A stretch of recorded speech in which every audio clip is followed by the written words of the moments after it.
ಸ್ನೇಹಿತರೆ, ಚರಿತ್ರೆ ಮತ್ತೊಂದು ವಿಡಿಯೋಗೆ ನಿಮಗೆಲ್ಲ ಪ್ರೀತಿಯ ಸ್ವಾಗತ. ನನಗೀಗ 46 ವರ್ಷ ವಯಸ್ಸು. ನಟಿಯರು ಸಾಮಾನ್ಯವಾಗಿ ತಮ್ಮ ನಿಖರವಾದ ವಯಸ್ಸಿನ ಬಗ್ಗೆ ಎಲ್ಲಿಯೂ ಹೇಳಲ್ಲ, ಆದರೆ ನನಗದನ್ನ ರಿವೀಲ್ ಮಾಡಲು ಯಾವುದೇ ತರಹದ ಸಂಕೋಚ ಇಲ್ಲ. ನಾನೀಗ 2 ಮಕ್ಕಳ ತಾಯಿ. ನಾವೆಲ್ಲ ನಮ್ಮ ಬದುಕಿನಲ್ಲಿ ಹಲವು ಹಂತಗಳನ್ನ ದಾಟ್ತೀವಿ. ನಾನು ಸಹ ಅಂತಹ 3 ಮುಖ್ಯ ಹಂತಗಳನ್ನ ದಾಟಿ ಬಂದವಳು. ಬಾಲ್ಯದಲ್ಲಿ ಮುಗ್ಧ ಹುಡುಗಿಯಾಗಿದ್ದೆ, ಯೌವನದಲ್ಲಿ ಬಳುಕುವ ನಟಿಯಾಗಿದ್ದೆ, ಈಗ ತಾಯ್ತನದಿಂದಾಗಿ ಹೀಗಿದ್ದೀನಿ. ಈ 3 ಹಂತಗಳಲ್ಲಿದ್ದಾಗ ಜನ ಯಾವ ತರಹ ನನ್ನನ್ನ ಕಾಲಕಾಲಕ್ಕೆ ನಡೆಸಿಕೊಂಡಿದ್ರು ಅಂತ ನನಗೆ ನೆನಪಿದೆ.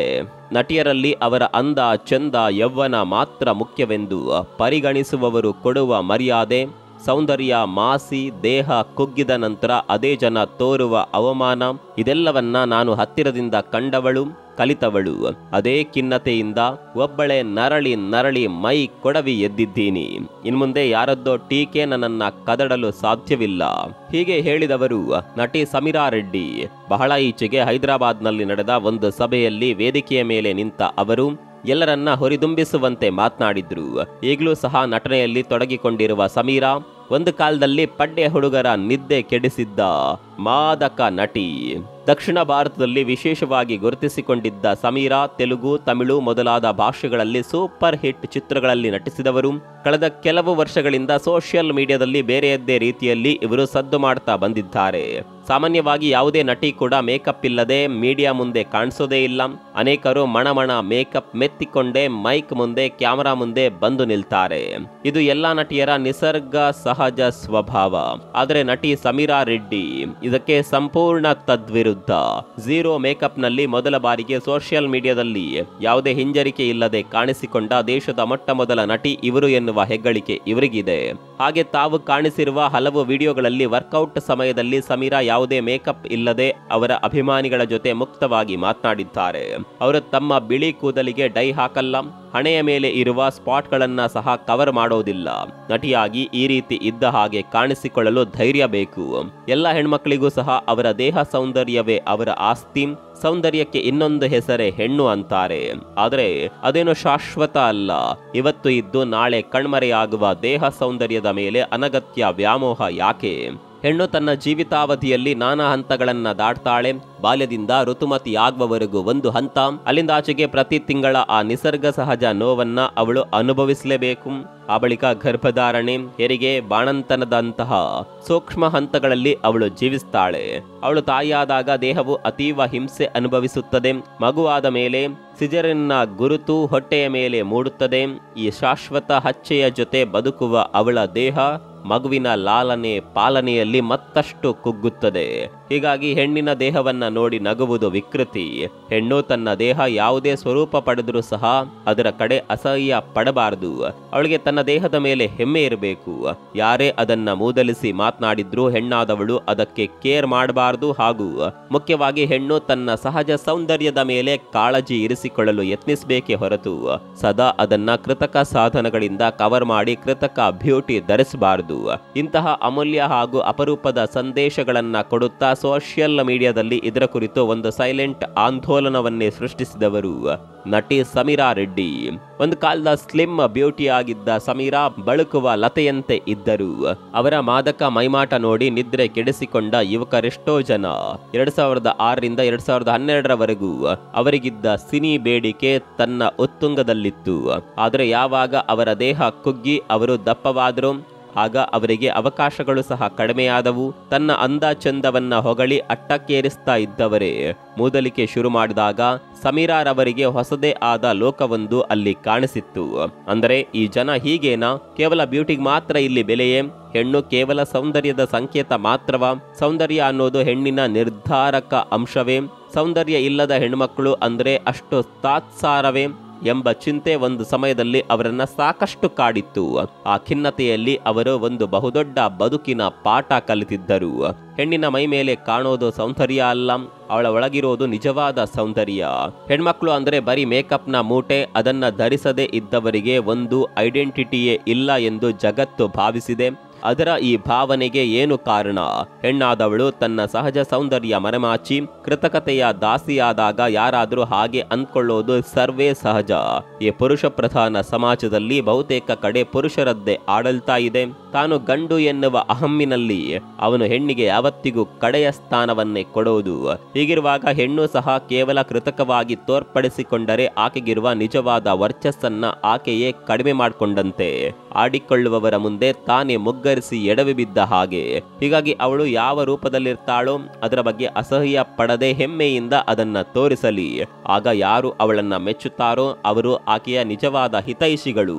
ಸಮೀರಾ ರೆಡ್ಡಿ ಇಷ್ಟೆಲ್ಲ ಮೋಟಿವೇಶನಲ್ ಮಾತುಗಳನ್ನ ತಮ್ಮ ಸೋಷಿಯಲ್ ಮೀಡಿಯಾ ಮೂಲಕ ಜಗತ್ತಿನ ಎಲ್ಲಾ ಮಹಿಳೆಯರಿಗೂ ಹೇಳುತ್ತಲೇ ಬಂದವರು. ಅವರೊಳಗೆ ಇಂತಹ ಒಂದು ಆಂತರಿಕ ಪ್ರಜ್ಞೆ ಜಾಗೃತವಾಗಲು ಕಾರಣವಾದ ಎಲ್ಲಾ ಜನ ಸ್ಥಿತಿ ಸಂದರ್ಭಗಳಿಗೂ ಧನ್ಯವಾದ ತಿಳಿಸಲೇಬೇಕು.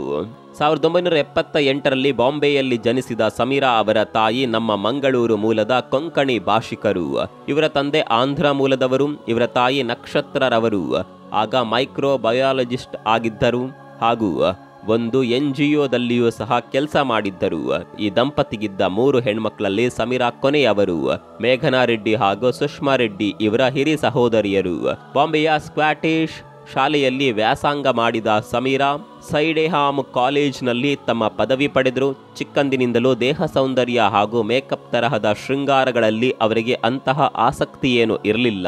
1997ರಲ್ಲಿ ಅವರು ಹಿಂದಿಯ ಒಂದು ಮ್ಯೂಸಿಕ್ ವಿಡಿಯೋದಲ್ಲಿ ಮೊದಲ ಸಲ ಕಾಣಿಸಿಕೊಂಡಿದ್ದರು.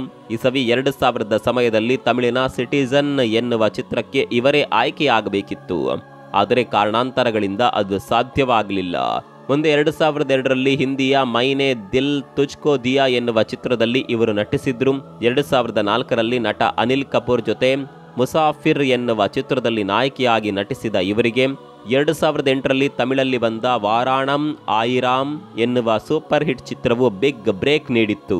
ನಟ ಸೂರ್ಯ ನಟನೆಯ ಈ ಚಿತ್ರದಲ್ಲಿ ಇವರ ಪಾತ್ರ ಸ್ವಲ್ಪ ಸಮಯ ಮಾತ್ರ ಇದೆ. ಆದರೂ ಸಹ ಇದರ ನಂತರ ದಕ್ಷಿಣದಲ್ಲಿ ಇವರಿಗೆ ಫ್ಯಾನ್ ಬೇಸ್ ಹೆಚ್ಚಾಯಿತು.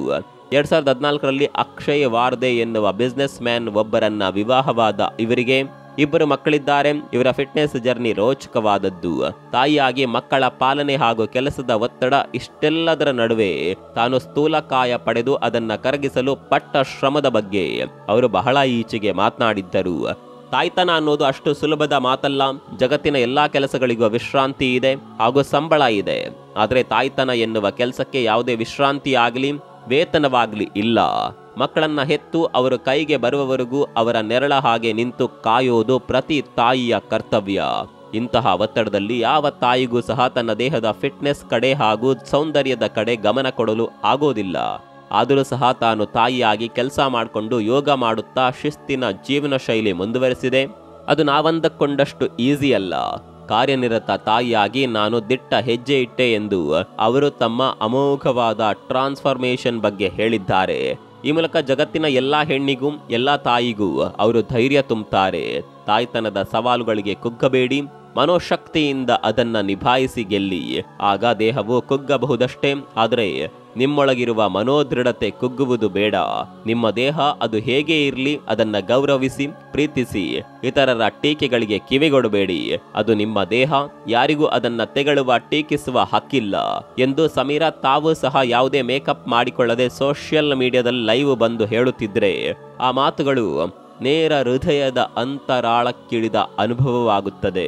ಈ ನಿಟ್ಟಿನಲ್ಲಿ ಅವರು ಎಷ್ಟೋ ಜನ ಹೆಣ್ಮಕ್ಕಳಿಗೆ ವಿಶ್ವಾಸ ತುಂಬಿದ್ದಾರೆ. ಇಂತಹ ಸಂವೇದನಾಶೀಲತೆ ನಟಿಯರಲ್ಲಿ ನಾವು ಕಾಣೋದು ತುಂಬಾ ಅಪರೂಪ. ನಟಿಯರೆಂದರೆ ಹಣಕ್ಕಾಗಿ ಏನ್ ಬೇಕಾದರೂ ಮಾಡುವ ಜನ.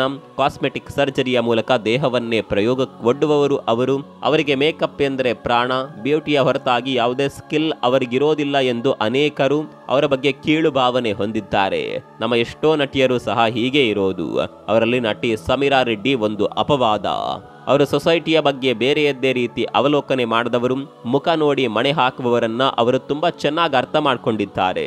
ಇಂತಹ ಜನ ನಮ್ಮ ಸುತ್ತಲೂ ಕೂಡ ತುಂಬಾ ಇದ್ದಾರೆ. ಅಂತವರ ಬಗ್ಗೆ ಸದಾ ಎಚ್ಚರದಿಂದಿರಿ ಅನ್ನೋದು ಅವರು ನಮಗೆ ಕೊಡುವ ಸಂದೇಶ. ಸಮೀರಾ ರೆಡ್ಡಿ ಅವರ ಹಾಗೆ ಎಲ್ಲ ನಟಿಯರು ಸಹ ಯೋಚಿಸಿದ್ರೆ, ಎಲ್ಲ ಹೆಣ್ಮಕ್ಳು ಸಹ ಪ್ರಜ್ಞಾವಂತರಾದರೆ ಹೆಣ್ಣಿನ ಬಗ್ಗೆ ಕೀಳಾಗಿ ಮಾತನಾಡುವವರ ಬಾಯಿ ಬಂದಾಗುತ್ತದೆ. ಇಂತಹ ಒಂದು ಪರಂಪರೆಯ ಹುಟ್ಟಿಗೆ ಚಾಲನೆ ನೀಡಿರುವ ಸಮೀರಾ ರೆಡ್ಡಿ ಅವರಿಗೆ ಅಭಿನಂದನೆಗಳು. ಸಮಾಜವನ್ನ ತಿದ್ದುವ ಅವರ ಈ ಆಂದೋಲನಕ್ಕೆ ಹೆಚ್ಚಿನ ಜಯ ಸಿಗಲಿ. ಸಮೀರಾ ರೆಡ್ಡಿ ಅವರ ಈ ಅದ್ಭುತ ಟ್ರಾನ್ಸ್ಫಾರ್ಮೇಶನ್ ಬಗ್ಗೆ ನಿಮ್ಮ ಮಾತೇನೆಂಬುದನ್ನ ಕಾಮೆಂಟ್ ಮೂಲಕ ತಿಳಿಸಿ. ಮತ್ತೊಂದು ವಿಡಿಯೋದಲ್ಲಿ ಸಿಗೋಣ. ಅಲ್ಲಿವರೆಗೂ ನಮಸ್ಕಾರ.